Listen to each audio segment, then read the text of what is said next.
Namaste. So this was a long stretch, 9 episodes, and as a result there are a lot of story movements in this stretch of episodes. They make me squirm, they swing my anger's direction this way and then that way, then back to this way again. It leaves me confused, then finally I found myself intrigued. So how did the show take me on such a journey? Let's find out.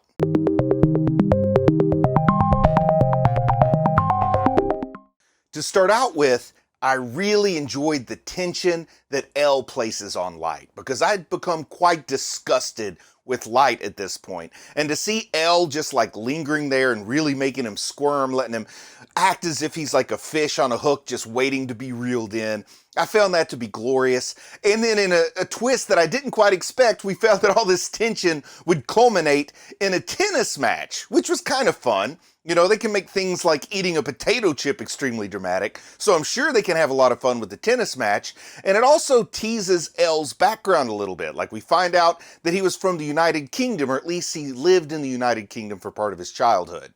Because it turns out that Elle was a British champion and Light was a middle school champion in Japan. So it's kind of interesting to see these two facing off athletically as well as they are intellectually. And to find out we've got this mysterious international background with Elle, but he also says, you know what, that's not going to be enough of a clue to help you figure out anything about me. Which I don't know if that's true, you know? I mean, there's only so many British tennis champions that could be in the possible age range to line up with Elle here, correct? But he says it, I'm just going to believe him, I'm going to take his word for it. And of course, as the tennis match plays out to great tension, there's even internal debate on, is it good to win? Is it good to lose? They draw this incredible crowd of people watching. And in the end, Light does win. And I think he won honestly. I don't think Elle let him win. But sometimes I have a little bit of doubt about everything in my mind when it comes to this show. But the show creators, you know, through the characters of Light and Elle, well, they seem to take the audience, the viewer, on this tightrope walk between Elle and Light behaving like they could potentially be dear friends, but also simultaneously mortal enemies. And I love the duality and the uncertainty of that relationship, and you just don't know which way it's going to tip, which way it's going to go. It pulls me into the story, keeps me invested in the story. It has me definitely wanting things to go a certain way because I'm very anti-Light at this point in the story. But there's just such an interesting chemistry between these two characters. The way they're written, the way they're animated, the way they're performed by their voice actors. They just play well together. And then part of that squirming and the way that I enjoy what feels to me like Elle kind of teasing Light or keeping Light on edge or trying to keep Light off balance probably to get him to maybe let down his guard or to mess up somehow and reveal more than he intends to reveal. But Elle has a wonderful way of doing that because he keeps talking about the percentage chance that he thinks Light could actually be Kira. And he keeps altering that percentage based on how the day's activities are going, which I think is great, and it's an incredible mind game.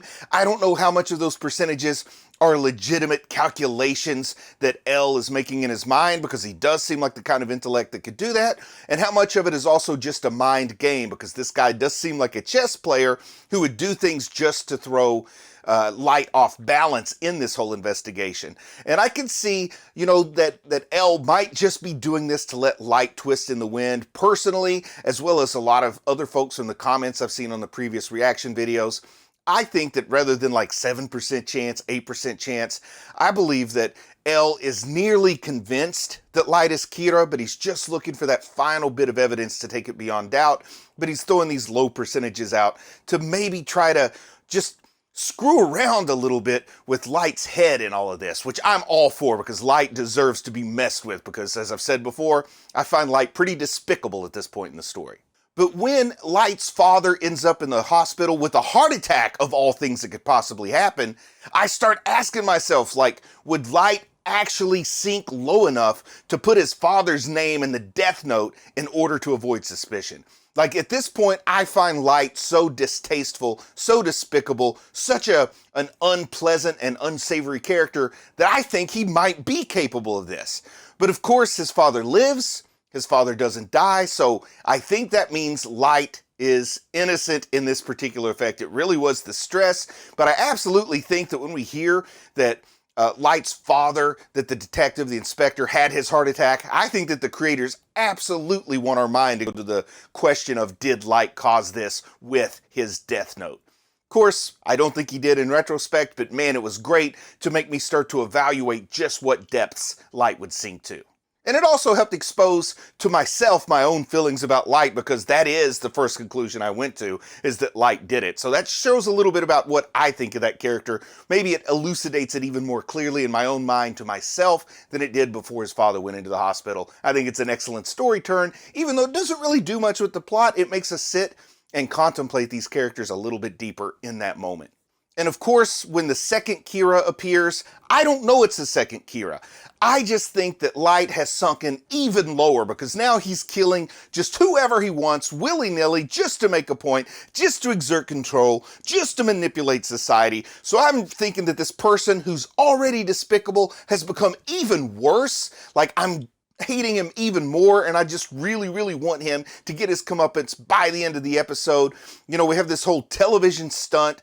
I do think this television stunt, particularly when they have like the station manager or whoever he is talking about ratings and how ratings are more important than perhaps causing a panic and that sort of thing. We do get some brief media commentary, but boy, I thought, I didn't know I could hate this guy anymore, but now after thinking perhaps he tried to kill his father, and then seeing these other people dying when the second Kira shows up, the hate goes from 10, which I thought was my maximum, to like 11 or 12, so that ceiling keeps rising.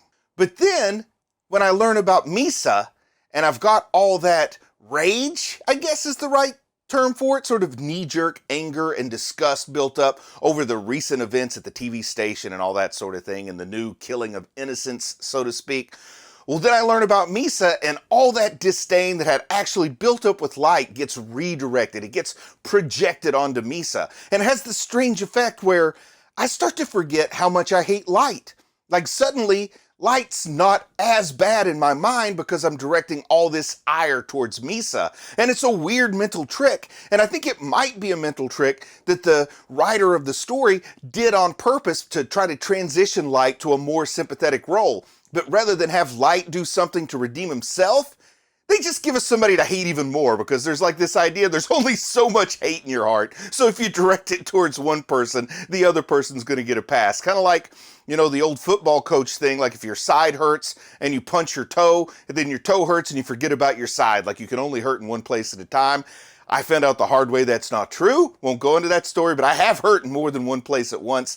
And I did manage to come around and direct my ire in more than one direction in a more fair and equitable manner by the time this story gets to the end of this series of episodes.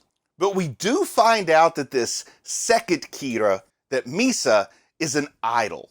And she's sort of a reverse stalker. And really, she's not a reverse stalker. She is a stalker, but because she's an idol, you expect her to the one to be stalked. And later, we'll find out that she has been stalked in her life. But she's like this stalker, and unlike Light, she has taken the deal to have the Shinigami eyes, so she's more lethal even than Light. And that's how she's able to kill so quickly and so indiscriminately, is that she did take up the deal with the eyes.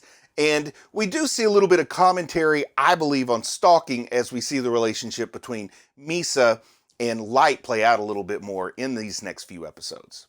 But also, hearing the message that was sent when the second Kira wants to meet the first Kira, talking about the Shinigami, and L is confronted with this. He has a bit of an internal crisis, or an emotional crisis, when he's confronted with the possibility that Shinigami actually exists. Because he has such an intellectual mind and such a rational mind that something that seems supernatural or irrational is difficult for him to accept.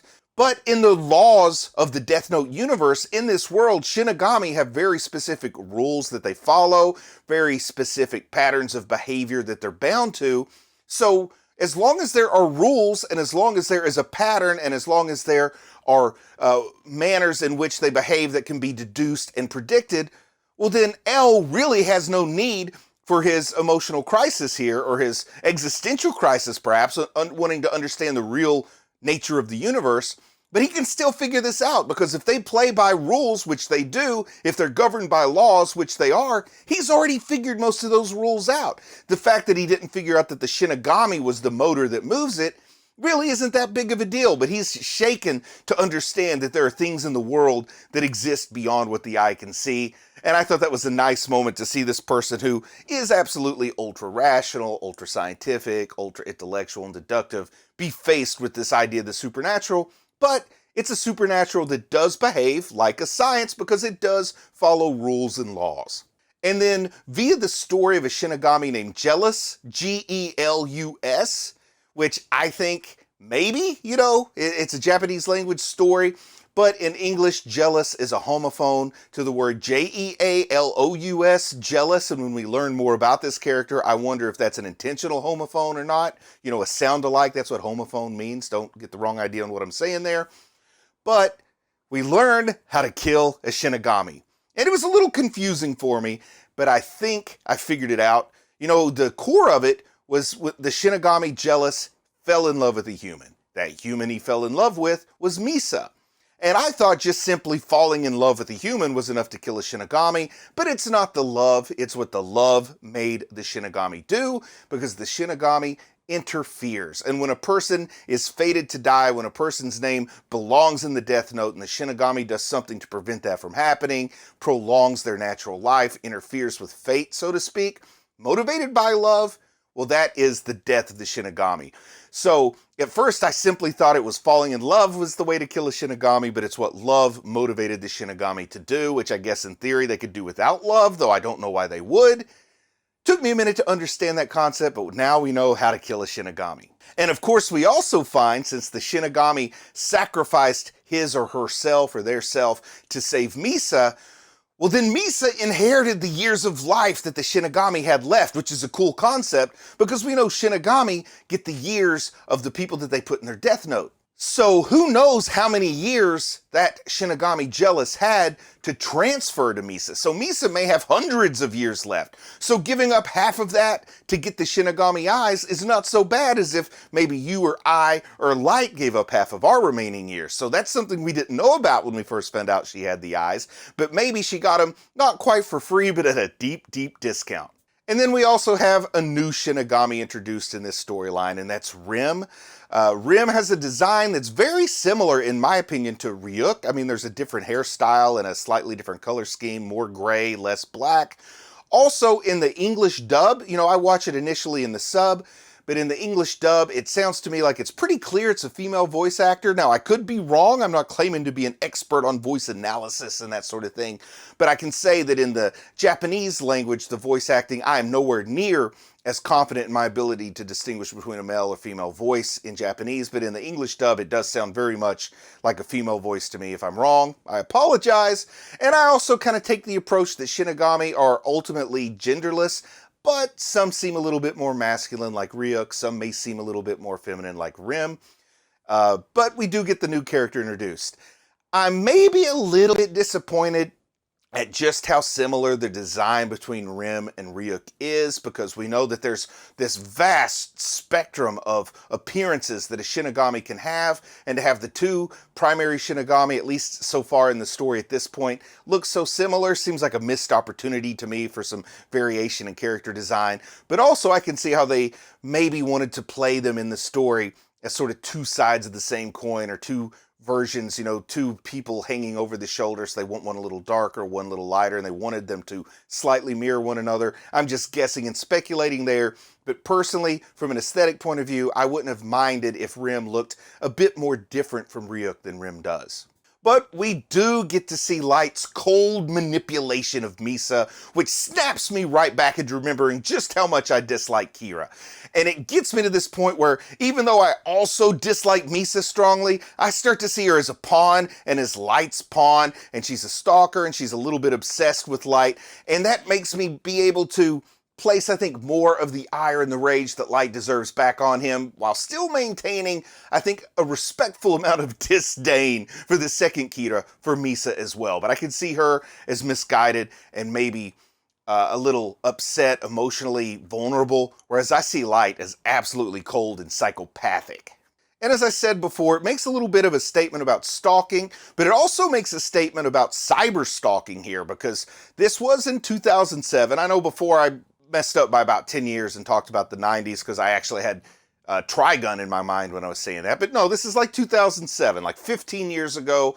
The internet was well established, but there were still aspects of it that probably felt new or fresh when the story was being written, new fears that were starting to bubble up or at least reach the mainstream. But there's a point where she says, hey, I just put your name in the internet and I found out exactly where you live, and you can do that with anybody at any time. And I think making a little bit of a statement in, the 2000 aughts about the attitudes or the fear of the emerging concept of cyber stalking and just how easy it is now to be hunted down by anyone. I think they were making a bit of a statement there, and having that come from the celebrity towards the not quite celebrity was an interesting twist on it, but you can see how scary that is if you reverse those roles, right? And something I think was very important to the story, something that made Misa a little bit more sympathetic, though I still cannot respect her actions. I'm starting to understand her vulnerability and how she would be prone to manipulation here, but we get a reason for her obsession with Kira, and that's because her parents were murdered. The murderer was on trial, and the trial was getting drug out, and it was looking like he was going to get off on a technicality or something like that.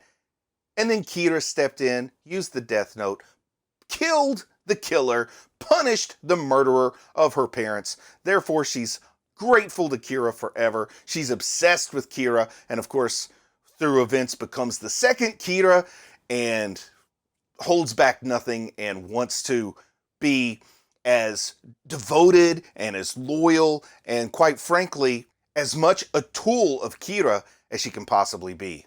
And then the story goes in a way I never would have guessed, and the story plays out very differently than I anticipated, but Light sends away the Shinigami. And when Light sends away the Shinigami, a certain type of limited amnesia takes over. And by limited amnesia, what I mean is that the Shinigami user can no longer remember anything about the Death Note or the Shinigami. Now they remember all the other things that happened around those events. They just don't remember the Death Note side of things. And it's pretty interesting here, and I didn't know what he's up to. I kind of thought I understood why he might be sending away Rim, but I just didn't quite understand why he was sending Ryuk away for himself. Honestly, it had me confused, and saying confused is being a little too kind to myself. To be honest, it had me clueless.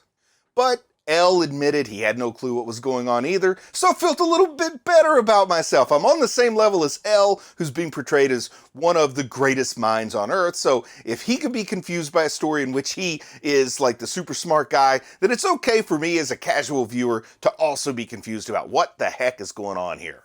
And in retrospect, on rewatch and thinking about it again, I wonder if maybe Light experimented on Misa a little bit first, because Rim gets sent away from Misa before Ryuk gets sent away, and I guess he's observing exactly what the effects are and what the impact is, and she's being locked up and questioned and held in a really, really uncomfortable circumstance. And that amnesia seems to be absolute, and there's no getting through it, no overcoming it, so maybe she was a little bit of his experiment before he subjected himself to the same amnesia.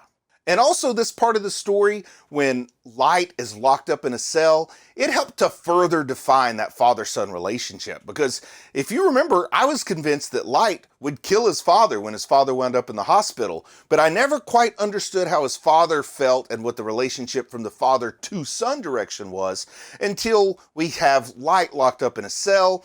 His father says, you know what, as long as Light is locked up, you're going to have to lock me up too. And it does show a certain loyalty and devotion and a fatherly care towards his son, which I felt like I wasn't real clear on whether or not that existed, or it hadn't even really been expressed thoroughly yet. And we even saw, the whole scene when they're in the car, and it's like the father's threatening to kill the son to see if they'll use the Death Note, but it's all kind of a ruse, and it shows just how much faith perhaps the father really had in the son in that moment. And also, once the amnesia hits and Light has no memory of Ryuk and no memory of the Death Note, I started to think that maybe, just maybe, Light was counting on his own intellect and his own deductive skills and abilities, that he'd be able to figure out what he had done through the amnesia, how to rectify it, and by rectify it I mean how to get Ryuk and the Death Note back, and this was all just to throw everybody off the path, and that he counted on himself being smart enough to know the truth and figure it out even with amnesia. But it looks like that's not really what's happening. At least by the end of episode 17, I've given up on that concept. Particularly with the reveal at the end of episode 17, I think maybe the story is just looking for a way to get the audience to forgive Light by having this whole amnesia of everything he did with the Death Note, a chance to sort of reboot him as more of a good guy, so that we could possibly accept the idea of Light and L working side by side and not hate Light anymore. I don't know if I'm right about that, and also I don't even know if that would work. But that's what I'm starting to feel like is happening here with this abrupt change in who it seems like the villain is going to be in the next sort of stretch of the story. And that reveal of the third Kira absolutely caught me off guard. It threw me for a loop. I was not expecting something like this at all. I'm still curious as heck to find out how all this went down, but it totally changes the commentary from one of a lone intellectual psychopath who feels separated from the rest of humanity, or this whole stalking of an idol and reverse stalking and cyber stalking. That whole concept, the father-son relationship, that all seems to be thrown to the wayside, and now the villain looks like it is corporate greed. Because changing that motivation from a psychopath who wants to control the world to make it better and perhaps, quote, in his own image, to corporate greed being the motivation, well, that gives us a different kind of sociopath, right? And, now I think people can absolutely relate to that. The economic and financial situation around the world really has divided the haves from the have-nots in a very militant way, I could say. So I think a lot of people relate to that now, but also you go back to 2007, just ahead of the global financial crisis with the housing bubble that burst in 2008, a situation in which I lost a whole lot of money in that situation. So I definitely am bitter against corporate greed ever since then. But I can see at this same time, similar, we're a little bit before the Occupy movement and that kind of thing, but still similar kind of thoughts are going on with the younger people who are realizing how hard it is to make your way in the world versus the established corporate greed that seems to be out there. I can just see how that would be in the zeitgeist then, as it is now, and as it has been in between. And also, it might be a theme that is something Japan and Japanese audiences and the US and American audiences can relate to pretty closely when compared to the rest of the world. They both have a very strong corporate environment from what I understand. And with that, I think it really leaves us in like this tricky, questionable place. We've got this corporate villain that who knows what the heck to make of it, where it's going to go, what this person's going to do. Also, I don't know when I'm going to do like another review. I'm just going to keep watching and wait till it gets to another good turning point in the story like it did here, and then I'll come back and talk about it some more, because I don't want to like do it every 4 episodes, every 8, every 9. I just want to do it when the story suggests it. And I want to say thanks for sticking around to the end. So, maybe you'll want to check out my Patreon if you haven't checked it out yet. I know a lot of you are already Patreon members, but if you're not, there should be a link down in the video description. Just go see what's going on over there. And with that, I want to say I'm proud of you for watching anime, and I'll talk to you again soon. I just want to say a big thank you to everyone who supports the channel on Patreon. It really means a lot to me. If you might be interested in Patreon perks like early access to videos, uncut reaction videos, ad-free videos, and the opportunity to vote on which anime will be covered in the future, then click on the link in the video description. Thank you.